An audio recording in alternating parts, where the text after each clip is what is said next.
Centro de Fe, Esperanza y Amor Cumbres. Una casa para todos. Vamos a comenzar y le voy a invitar a que abra su escritura en el libro de Romanos. Aleluya. La palabra de Dios en Romanos capítulo, por allá del capítulo 11.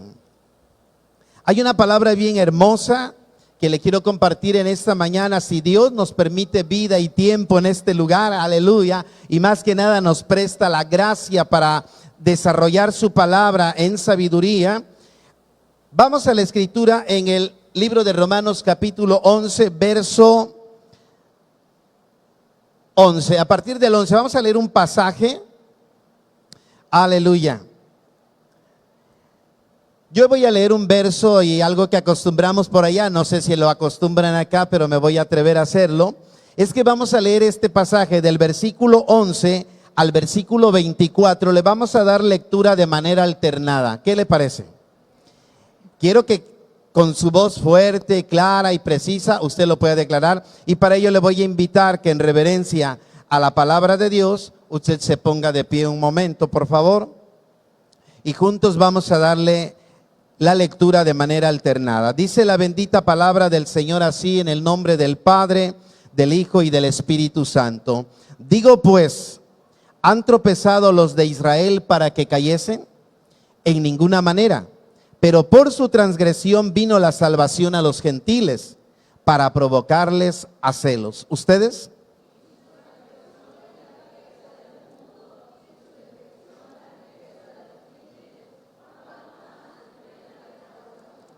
Porque a vosotros hablo, gentiles, por cuanto yo soy apóstol a los gentiles, honro mi ministerio.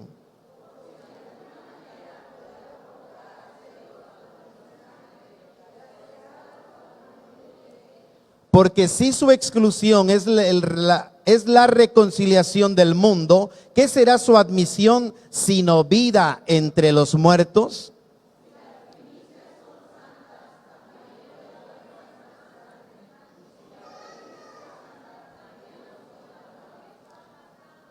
Pues si algunas de las ramas fueron desgajadas y tú, siendo olivo silvestre, has sido injertado en lugar de ellas y has sido hecho participante de la raíz y de la rica savia del olivo,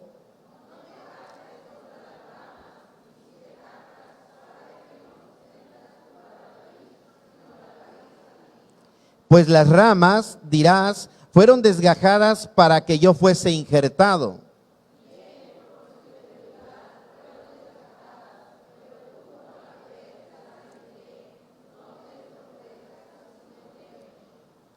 Porque si Dios no perdonó a las ramas naturales, a ti tampoco te perdonará.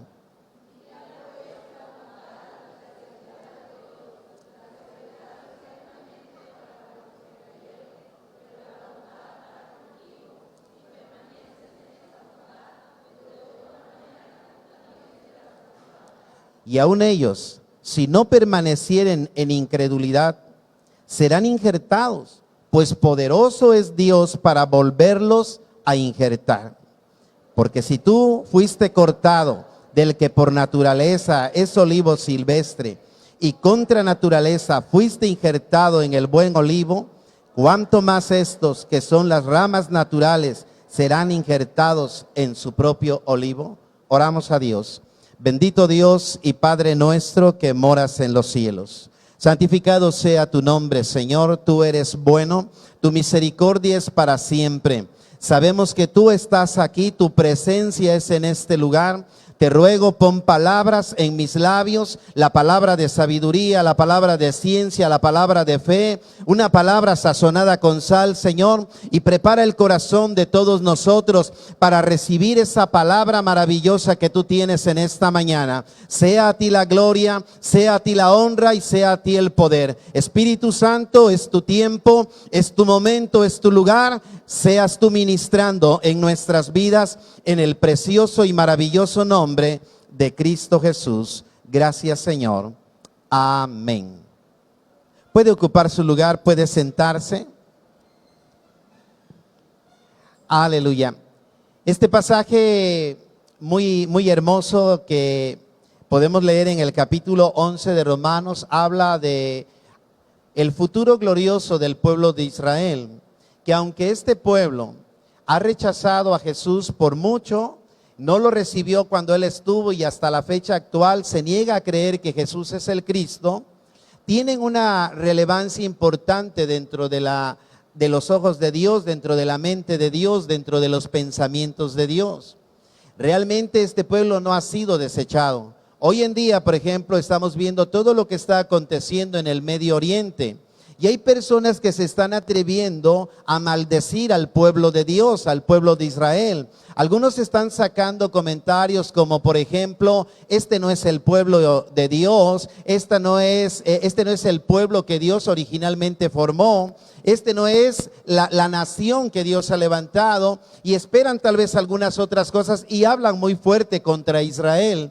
Sin embargo, gracias a que ellos no recibieron, no aceptaron lo que Dios tenía para ellos en su momento, y fue cuando Cristo se manifestó a esta tierra, se abrió para nosotros, los llamados gentiles, los que no conocíamos al Señor de Israel, al que ahora nos es anunciado y al que ahora nosotros adoramos. Se nos abrió una puerta maravillosa para que la salvación que era para ellos de una manera así como exclusiva, ha venido a ser ahora para toda la humanidad. ¿Qué dice San Juan 3:16? Porque de tal manera amó Dios al mundo, que ha dado a su Hijo unigénito, para que todo aquel que en Él cree no se pierda, mas tenga que. Tenemos un sello de garantía: vida eterna en Cristo Jesús, Señor nuestro. Amén. Aleluya. Si le va a adorar, adórele, aleluya, exáltele y dele gloria. Y es precisamente algo muy especial, iglesia, que vemos en este pasaje. Cuando el apóstol le habla ahora a los gentiles y les dice: no porque esto ha venido sobre ustedes, no se ensoberbezcan, no se jacten. Dios tiene tanto poder, dice que si Él cortó las ramas del olivo real y te puso a ti, que eras olivo silvestre, te puso en el olivo real, Dios tiene tanto poder, dice, y mayor lo tendrá, porque siendo la rama natural, la puede volver a injertar en el olivo real. Y es ahí donde entonces el apóstol Pablo hace énfasis en que miremos algo, en que como iglesia, como personas, como hijos de Dios, estemos atentos a dos cosas maravillosas dentro del carácter de Dios. Y esto lo vamos a ver en el verso 22, que es lo que queremos platicar en esta mañana, acerca de dos cosas gloriosas en los atributos maravillosos de Dios. Mira el verso 22 del capítulo 11. ¿Qué dice la Escritura? Mira pues la bondad, ¿y qué más, iglesia? La severidad de Dios. La severidad ciertamente para con los que cayeron, pero la bondad para contigo, si permaneces en esa bondad, pues de otra manera tú también serás ¿qué? Qué maravilloso. Yo quiero hablarte acerca de la bondad y de la severidad de Dios. ¿Cuántos saben que Dios es bueno? Pero declárelo, ¿cuántos saben que Dios es bueno? Claro, con toda libertad podemos decir Dios es bueno. ¿Cuántos saben que Dios es misericordioso? ¿Cuántos saben que Dios es un Dios de amor? Lo sabemos, ¿verdad? Y si yo le preguntara a la gran mayoría de ustedes, la respuesta más común que diríamos, ¿quién es Dios para usted? Pues Dios es todo para mí, es mi amor, es mi Señor. ¿Y qué hace Dios para ti? No, pues hace cosas buenas. ¿Y cómo es Dios para ti? Y la respuesta general es, Dios es bueno. Y esto es una gran verdad. Si usted sale a la calle a compartir el evangelio y le pregunta a las personas, ¿quién es Dios? ¿Cuál es la respuesta más común que usted escuchará? Que Dios es ¿qué? Es bueno. Así, Dios es bueno, es bondadoso, es misericordioso, es lento para la ira, es grande en poder. Eso nosotros ya lo tenemos como un amplio conocimiento y es una gran verdad. Mire, usted puede ir, por ejemplo, al libro de Lucas capítulo 18. Rápidamente veamos esto porque el tiempo se nos va. Dice Lucas 18, verso 19, por ejemplo, dice: Jesús le dijo, ¿por qué me llamas bueno? Ninguno hay bueno, sino solo ¿quién? Entonces, una de los atributos, de las características que conforman y hacen que Dios sea lo mejor para nuestras vidas es que Él es bueno. Él es bueno. Pero ahora yo le voy a hacer una pregunta a usted. ¿Cuántos saben que Dios es severo? Ya los amenes fueron menos. ¿Cuántos saben que Dios es bueno? Gloria a Dios. Dijeron, les va a preguntar severo. Ahora, ¿cuántos saben que Dios es severo? Bueno, muchas veces es importante encontrar el significado de la palabra severo, ¿verdad? Y dice, mira pues la bondad, y luego dice la severidad de Dios. En la bondad nos quedamos y ahí nadamos y ahí profundizamos. En mi vida ha sido ¿qué? Bueno. Y nos, hermanos, nos desvanecemos ante esto, pero ¿y qué si en nuestra vida Dios ha sido severo? ¿Qué tal si en nuestra vida Dios ha sido duro? ¿Has meditado en que tal vez Dios ha sido inflexible en algún momento? A lo mejor ha sido muy exigente Dios, porque en su severidad, ¿saben qué, iglesia? Es algo que no queremos meditar muchas veces. No las queremos llevar como todo lo que está saliendo ahorita, light. ¿Verdad? Queremos llevar una vida cristiana light. Yo me pregunto y le he preguntado a la iglesia y he tratado de razonar mucho esto en mi mente y no encuentro una respuesta que me saque del contexto de saber que es solamente el puro grande poder y amor de Dios. Pero yo digo, ¿qué evangelio le han de haber predicado, por ejemplo, a los chamulas de Chiapas? Que les tuvieron que incendiar la iglesia, que los tuvieron que correr de su población, que los tuvieron que matar a algunos de ellos. Hay testimonios, hay películas en donde nosotros vemos cómo ellos, por predicar el evangelio, han sido vituperados, han sido aserrados, han sido ahuyentados, han sido despreciados, les quitaron sus tierras. En la última parte de Oaxaca, colindando con Veracruz y con Chiapas, la otra, han estado ocasionando sobre todas las poblaciones indígenas que creen en Dios, los están corriendo de su lugar. Mi pregunta es, ¿y si a nosotros nos hicieran lo mismo, seguiríamos predicando el evangelio de Cristo? ¿Cuántos amenes hay? Aleluya. Mejor que sea un pensar, ¿verdad? Y yo le digo, Señor, ¿qué evangelio les predicaron a ellos que a pesar de todas esas tribulaciones que están pasando, siguen predicando a Jesús? Siguen anunciando que hay un Cristo que sana, que salva, que viene pronto, un Cristo que ama, un Cristo que tiene poder, un Cristo que tiene pensamientos de bien y no de mal para con nosotros. ¿Qué evangelio le habrán predicado a ellos? ¿No es el mismo acaso que nos han predicado a nosotros? Pero es que ahí es entonces cuando nos quedamos con que solo Dios es bueno. Gracias, Señor, porque me va bien. Gracias, Señor, por haberme dado un trabajo. Gracias, Señor, por haber suplido una casa. Gracias, Señor, por tener los buenos hijos. Gracias, Señor, porque ahora tengo un auto. Gracias, Señor, porque ahora tengo esto. Gracias, Señor, porque no me he enfermado. Gracias, Señor. Inclusive, gracias, Señor, porque yo no soy como aquel. Y nos quedamos entre la pura bondad. ¿Y qué hay de meditar en la severidad de Dios? Alguien dice, hermano, pero es que ¿será que esto pueda ser así? Pues si usted lee el Antiguo Testamento, va a empezar a ver una serie de cosas de cómo Dios es tan estricto, tan severo, tan duro. Mire, por ejemplo, si usted fuera a Génesis, no vamos a ver todo, vamos a ver nada más así de de pasadita, recordar, esto ya lo saben. Génesis, la desobediencia del hombre, el pecado de Adán y Eva. ¿Cuáles fueron las consecuencias? ¿Y cuáles fueron lo que Dios determinó hacer con ellos? Primero ve a la serpiente y le dice, tú fuiste la que ocasionó todo, ¿verdad? Porque así llegó la escala hasta llegar hasta la serpiente. Y le dice, maldita serás, sobre tu pecho andarás. Y le da una sentencia. Pero luego voltea a ver a la mujer, le dice, por cuanto tú le hiciste caso a la serpiente, ahora dice, con dolor darás a luz tus hijos. Al hombre no lo deja atrás, ¿verdad? Le dice, por cuanto le hiciste caso a tu mujer y no valoraste lo que yo te puse por ley, lo que yo te indiqué que no hicieras.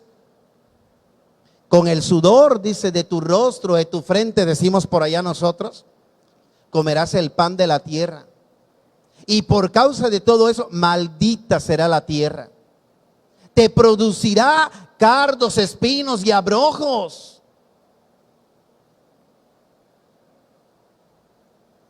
¿Te puedes imaginar todo esto? Y miren, y en la severidad de Dios, ¿qué les dice al final? Si fueran allá los del istmo, les diría, sálganse. Los sacó del paraíso.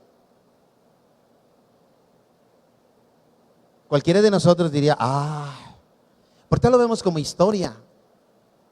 Tal lo vemos como un evento que sucedió y sí nos maravilla. Pero en ese momento, si fueras tú, fuera yo. ¿Qué si tu pecado te es puesto a la luz, al descubierto, y Dios trae disciplina sobre tu vida? ¿Aceptarás la disciplina a causa de tu pecado o renegarás de Dios diciendo, es mentira, es falso, yo no estoy en esto, yo no estoy en aquello? Y sea ahora, bueno, pues me voy de la iglesia, si tanto es que no quieren pecadores aquí, mejor me voy, ¿sí o no?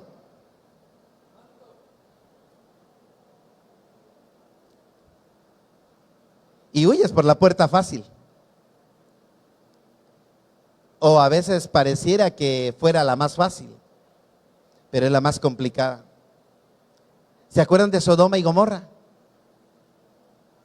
El clamor de un hombre llegó hasta la presencia de Dios. Y dice la escritura que el Señor escuchó el clamor y vio la aberración que se estaba haciendo en Sodoma y Gomorra, y abre los cielos y derrama fuego y azufre y destruye a la ciudad, a pesar de que hubo un intercesor, a pesar de aquel que dijo, si hubiera, cuando menos 5, pero no había ni 5. Y Dios derrama su ira y destruye. La severidad de Dios, iglesia. Hoy en día nuestro clamor tiene que llegar delante de Dios. Estamos viendo una sociedad pervertida. Apenas estábamos viendo las redes sociales y allá en el istmo, no sé si aquí ocurra, pienso que sí también, pero allá en el istmo acaban de tener una marcha LGTB de los gays, anunciando y proclamando que eso es lo que ellos van a vivir, que eso es lo que ellos van a andar, cuando que a la luz de la palabra de Dios es aborrecimiento, es aborrecible, es abominación. Y el clamor de la iglesia, ¿dónde está? Llegará a la presencia de Dios, sí, un día, porque hay rodillas que se doblan clamando delante de Dios, y entonces vendrá sobre la tierra la ira de Dios a causa de todas las abominaciones, porque Dios es un Dios fuerte, grande. Y dice un salmo, el Salmo 73, ahí le invito a que lo lea después, es temible. Pero no nos detenemos muchas veces a considerar la severidad de Dios. Miren, un paréntesis en esto. Nosotros cuando éramos niños, solamente bastaba que mi papá, decimos chiflar, no sé aquí cómo sea, pero perdón, voy a usar los términos de por allá. Un chiflido, un sonido que hacen con la boca, chiflar. Nada más uno. Y con ese uno, estuviéramos donde estuviéramos, teníamos que correr directamente a donde él estaba. Y ay de aquel que no llegaba al primer chiflido. ¿Cuántas veces ha hablado Dios a tu corazón y sigues endurecido? ¿Cuántas veces Dios te ha pedido, te ha rogado, te ha suplicado, te han ido a visitar, te han llamado? Has visto las cosas que pasan en tu vida y sigues sin entender y empecinado en hacer las cosas que tú quieres hacer. Es más, hasta mandar. He escuchado a algunas personas que dicen, ¿y a mí el pastor por qué me va a decir lo que tengo que hacer? Primero, porque es el que Dios puso en el lugar como guía espiritual de todos nosotros. Y segundo, porque está hablando palabra de Dios a nuestras vidas. Y es Dios quien habla a través de su palabra a nosotros. Pero muchas veces ignoramos la severidad de Dios y decimos, Dios es bueno. ¿Sí o no? Y quedamos en el Dios es bueno. Es que Dios va a tener. Miren, David tuvo, por decir así, esa confianza delante de Dios, pero no porque la tuviera, pasó sin ser disciplinado y de una manera bastante fuerte. David peca. Y cuando peca, en ese pecado logra que se forme un bebé en el vientre. Y Dios le descubre su pecado. Y cuando Dios le descubre su pecado, le dice, el niño que nacerá o que ha nacido, morirá. Y David se va al trono de Dios, conocía a Dios y le rogaba, estuvo en ayuno. Pero llega un momento en que el niño muere. Y le avisan que ya, él se levanta. Después David es incitado por Satanás en otra ocasión y manda a censar el pueblo. Sus oficiales le dijeron, no lo hagas, no traigas ese daño sobre la ciudad, sobre nosotros. Mira, tienes un ejército bastante vasto, grande, fuerte, no lo hagas. No, pero él quería saber con qué confiaba, imagínense. Muchas veces nosotros decimos, mira la cartera, mira las cuentas bancarias, mira los terrenos, mira las casas, ¿con qué contamos? ¿Tenemos patrimonio seguro? ¿Y dónde está tu confianza en Dios? ¿Dónde has dejado tu confianza que Dios es tu proveedor, por ejemplo?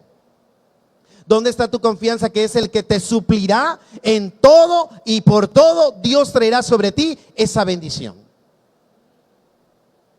Se nos olvida. O se les olvida a muchos, ¿verdad? Y es ahí donde nosotros tenemos que estar bien atentos. No obstante, David, a pesar de que se le advirtió, manda a censar el pueblo. Y entonces Dios le dice, lo que tú has hecho no es agradable delante de mí. Te propongo 3 cosas.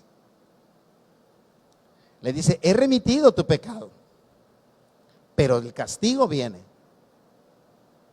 Te propongo 3 cosas. 3 años de hambre. Luego, 3 meses perdiendo con los enemigos.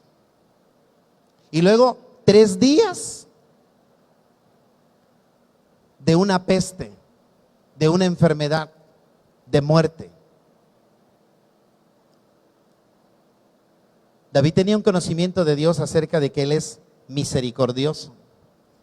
Y dijo, prefiero los 3 días de peste, porque sé que caer en las manos de Dios es mejor que caer en las manos de mis enemigos. Ellos no van a tener misericordia. Pero tuvo que pasar y llegar a conocer qué tan severo era Dios. Mi pregunta para ti, iglesia, y para todo aquel que pudiera escuchar, tener la oportunidad de escuchar esto. ¿Dios ha hablado a tu corazón una vez? ¿Dios ha hablado a tu corazón 2 veces? ¿Dios ha hablado por una tercera o cuarta vez a tu vida? Mi pregunta es, ¿qué estás esperando para rendirte a Dios? ¿Quieres seguir experimentando la severidad de Dios? Hay una porción en la Escritura, vamos a Colosenses, capítulo 3. Colosenses capítulo 3. Usted puede buscar ahí la Escritura Colosenses capítulo 3, versos 5 y 6. Mire lo que dice la palabra de Dios. A lo mejor ya lo tienen en pantalla. Dice: haced morir pues lo terrenal en vosotros. ¿Qué tenemos que hacer morir en nosotros? Lo terrenal. Ahora vamos a ver qué cosas. Fornicación. ¿Hay algún fornicario entre nosotros? No diga amén. Arrepiéntase. Impureza. Pasiones desordenadas. Ay, es que yo tengo algo a escondidas. Dicen: tengo casa 1 y casa 2 y hasta 3. El Señor te reprenda y te traiga el arrepentimiento. Malos deseos, avaricia, que es idolatría. En otra porción de la escritura dice el apóstol, ¿verdad? Estando contento con lo que tenemos, iglesia, ¿por qué vamos a codiciar o ser tan deseosos de algunas cosas? Verso 6. Cosas por las cuales, ¿qué dice, iglesia? La ira de Dios viene sobre ¿quiénes? Viene sobre los hijos de desobediencia. La ira de Dios, la severidad de Dios, la dureza de Dios no se va a manifestar sobre cualquiera. No se va a manifestar sobre aquel que ama su gloria, que respeta su presencia, que estima su vida, aleluya, delante de Dios como preciosa. La ira de Dios, la dureza de Dios, la severidad de Dios se va a manifestar sobre los hijos de desobediencia. Y una de las cosas que nos pueden volver desobedientes, ya los leímos. Quítese toda fornicación, toda inmundicia, toda mala palabra. Yo no sé por qué no le llaman silla a la silla. Yo no sé por qué no le llaman mesa a la mesa, sino dice: pásame esa silla. Y dicen otra palabra que no es correcta. ¿Por qué, por ejemplo, yo he escuchado, voy a decirlo, algunas personas cuando se dirigen a otro: oye tú, y en vez de decirle su nombre, Dios está pidiendo de ti santidad. Dios está pidiendo de nosotros reverencia. Dios está pidiendo limpieza, pureza de corazón.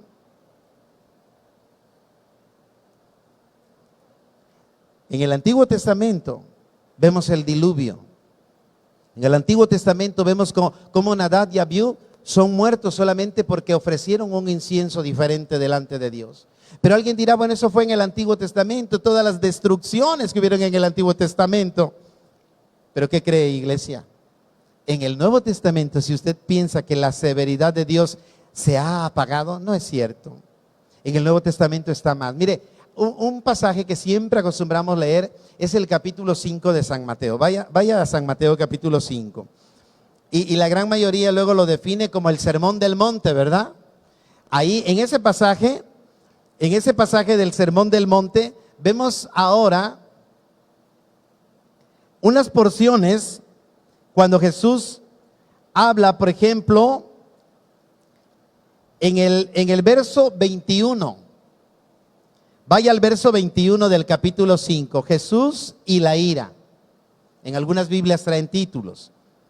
Fíjense, comienza el verso 21 y dice: oíste que fue dicho a los antiguos: no matarás, y cualquiera que matare, ¿será qué?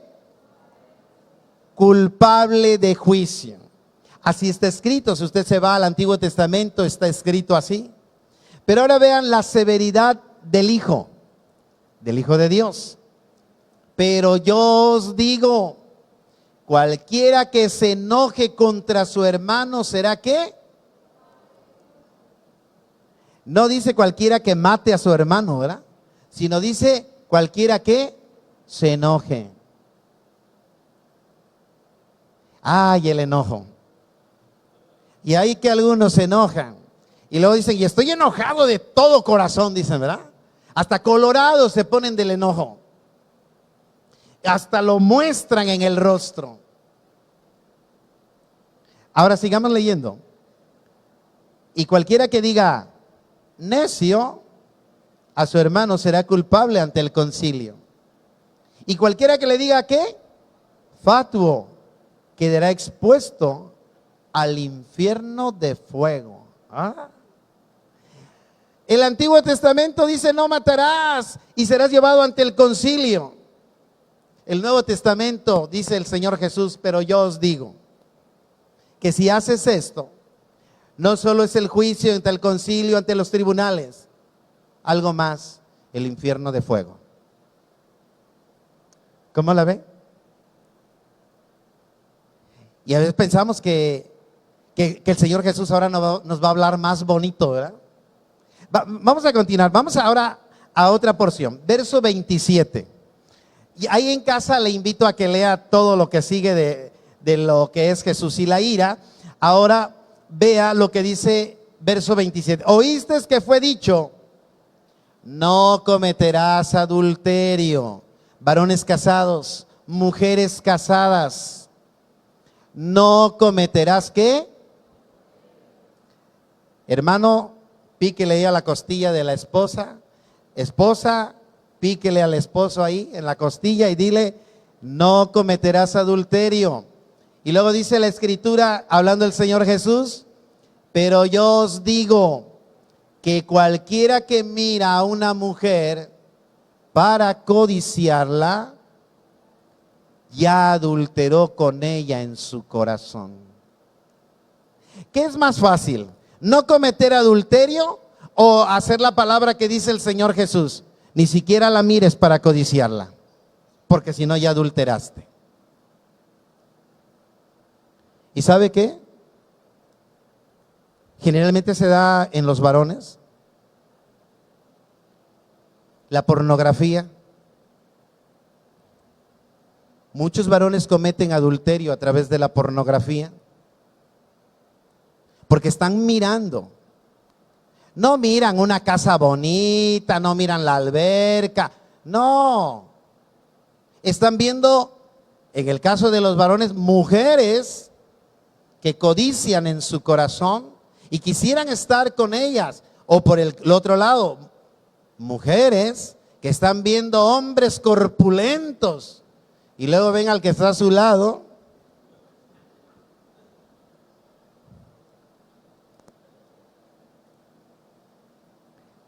Ya adulteraste. Ya se cometió adulterio. Entonces, si decimos que allá en el Antiguo Testamento Dios era muy duro, ahora mira lo que nos pone el Señor Jesús. Aleluya. ¿Das gloria a Dios?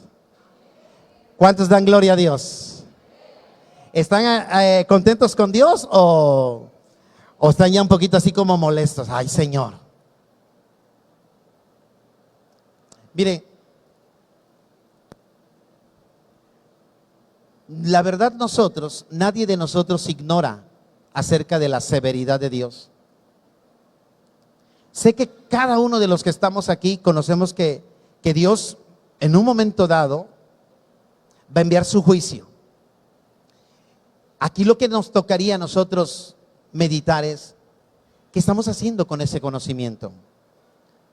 Mire, dos pasajes para ir cerrando con el tema. Lucas capítulo 19. Vaya rápidamente a Lucas capítulo 19. Ahorita le digo el verso. Lucas capítulo 19. A ver, por allá del verso 20. Verso 20 y 21. Mire lo que dice la Escritura. Vino otro diciendo, Señor, ¿ya estamos ahí? Bueno, si no, ya otra vez lo tienen en pantalla. Vino otro diciendo, Señor, aquí está tu mina, la cual he tenido guardada en un pañuelo, porque tuve miedo de ti, por cuanto eres hombre, ¿qué? Severo. que tomas lo que no pusiste y ciegas lo que no sembraste. ¿Cuántos de nosotros tenemos ese conocimiento que si pecamos delante de Dios, castigo viene sobre nuestra vida? ¿Lo sabemos, sí o no? Y no es amenaza, es consecuencia de nuestras acciones, porque Dios nos ha pedido vivir en santidad, pero nuestras acciones pecaminosas nos llevarán exactamente al castigo. Pero ¿cuántos de nosotros, teniendo el pleno conocimiento que podemos deshonrar a Dios, que podemos fallarle a Dios, que tenemos el pleno conocimiento de que fallarle a Dios puede ser drástico para nuestras vidas, hacemos como este hombre, lo envolvemos en un pañuelo?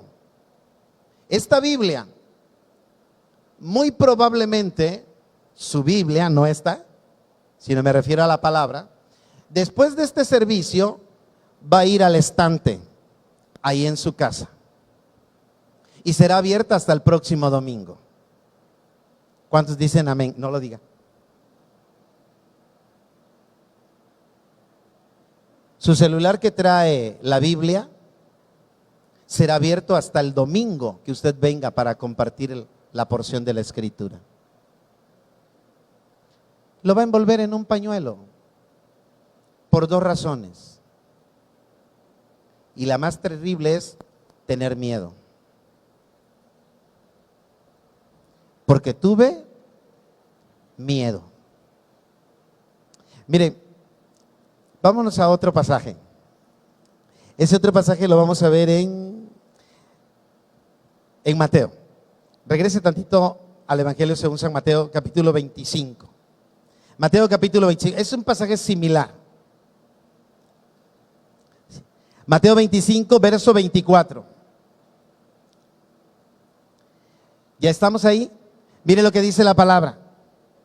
Pero llegando también el que había recibido un talento, dijo: Señor, te conocía que eres hombre, ¿qué?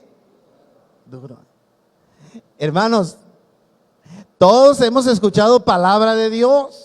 Todos hemos escuchado mensajes de Dios. Todos estamos advertidos de lo que Dios es.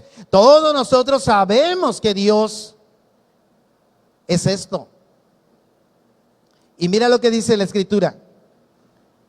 Te conocía que eres hombre duro, que ciegas donde no sembraste y recoges donde no esparciste. Por lo cual tuve ¿qué? Miedo. Y fui y escondí tu talento en la tierra. Qué triste va a ser que llegues delante de Dios y le digas: Señor, me hablaron del Evangelio, conocí a Jesús, supe de su sacrificio, las inmensas y maravillosas cosas que hiciste a nuestro favor, pero tuve miedo. Tuve miedo a ser vituperado, tuve miedo a ser escarnecido, me dio vergüenza proclamar que soy cristiano. ¿Sabes? Te devuelvo lo tuyo. La respuesta del Señor no se hará esperar. Mira qué le dijo el Señor allá del verso del capítulo 25, verso 30. Le dijo: al siervo inútil echen en las tinieblas de afuera. Ahí será el lloro y el crujir de dientes.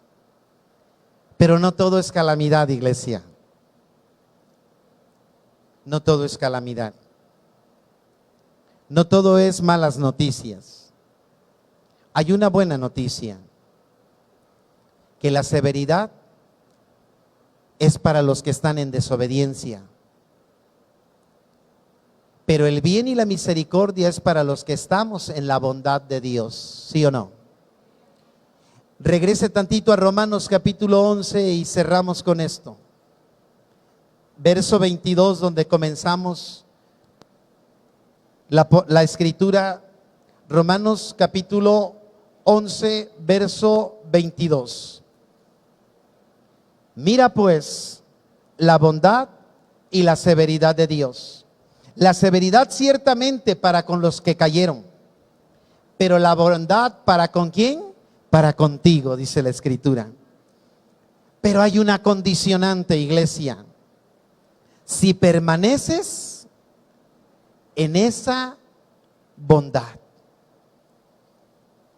Si permaneces en esa bondad, pues de otra manera, tú también serás ¿qué? Si permaneces. Hoy en esta mañana, tanto he hablado para llegar a decirte esto.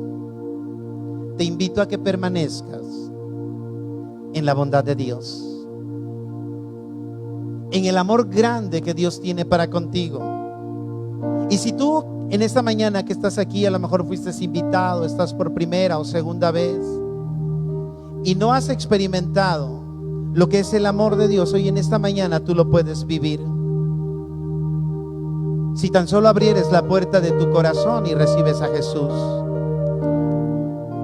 Pero a ti, iglesia, que sabes que Dios es bueno, pero que también sabes que Dios es severo, yo te invito a que no te apartes de la bondad de Dios. Te voy a invitar a que te pongas de pie y que en esta mañana nos acerquemos al trono de la gracia de Dios. No sé qué le tengas que decir.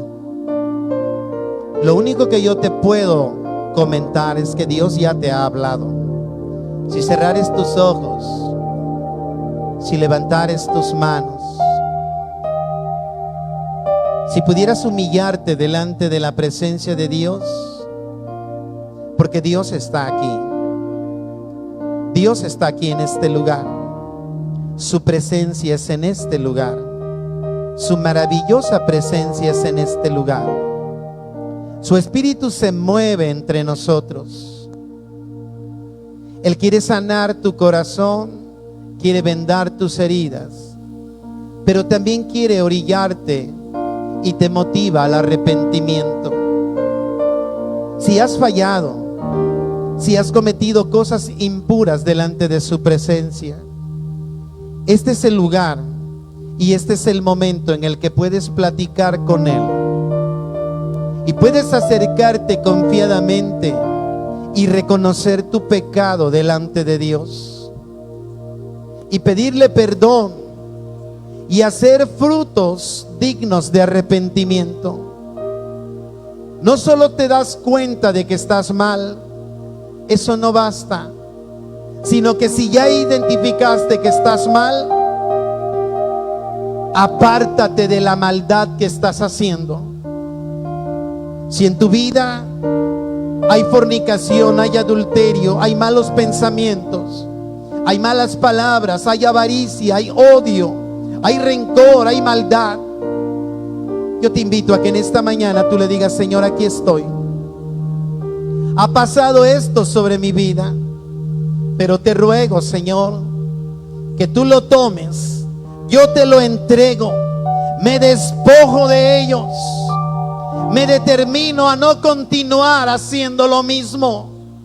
Hoy, Señor, hoy determino en el nombre de Jesús a dejar el alcohol, a dejar el cigarro, a dejar las malas palabras, a dejar los malos pensamientos. Y si hubiese cometido adulterio, a dejar aquel o aquella que se ha interpuesto en mi matrimonio, a quitar de mi mente y de mi corazón el odio y la maldad o la desobediencia a mis padres. Como hijo, reconozco que he hecho lo malo delante de mis padres y hoy, Señor, vengo para crear nuevos votos delante de ti. Que tu misericordia y tu bondad, Señor, me sostiene. Eres hermoso, Señor. Eres hermoso, mi Rey. Contempla la gloria del Señor. Contempla la gloria del que vive y reina por los siglos de los siglos. Contempla al Señor, Dios de los cielos. Contempla al que vive y reina, al que tiene poder para darte vida o para quitártela, al que tiene tu vida en sus manos. Humíllate en su presencia. Humillaos bajo la la poderosa mano de Dios. Él te exaltará cuando puedas